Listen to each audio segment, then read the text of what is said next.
14 years ago and founded the organization. It's called Manos Extendidas, which means extended hands or outreached hands. We're extending our hands to the needy and abandoned kids of this country. 67% of the population of Honduras has an annual income of $1,000 or less. Okay. What that means is that you have a lot of kids, and let me just say also, 45% of the Honduran population, okay, is below 24 years old, okay? And so what you have is a lot of kids that are in low-income families that cannot afford sometimes even to finish elementary school. And those that are able to finish elementary school or 6th grade, that's as far as they go. And one of the things that we teach and we believe that irregardless how a child comes into this world, once it's in its mother's womb, it's a living creature, okay? And so when it comes into this world, it is made in the image and likeness of God Almighty, of great value. Every soul that is alive, whether it lives on the streets or whether it lives in a presidential palace, is of equal value to God. Okay, that's the way we see people, irregardless as to where they are.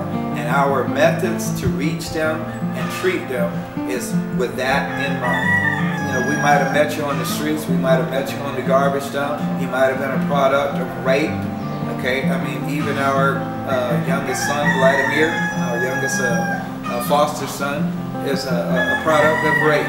Okay, does that diminish his value in the eyes of God? No, not at all. We've heard the phrase that bottom rung of the ladder, but I would say many of the people that we're working with has been considered to be people that are under the ladder, but at the same time, when God comes into their lives, young men like Miguel, okay, who's now 21 years old, went to jail as a 14-year-old, member of the gang. I won't say which one, but his role in the gangs was dealing drugs and so forth.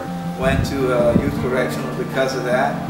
Melvin saw potential in Miguel among 45 other young men. Saw potential in Miguel, and he told me, if we can just get him out from the jail, I feel like he'll have a chance. I went before the judge that sentenced him to jail, 4 hours driving north of us, and told her I want to have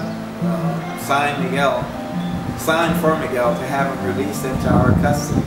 She did that. He has been working now, okay, back in the juvenile detention centers.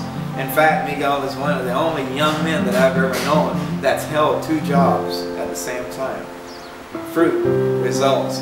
People that were considered off scum, people that were rejected.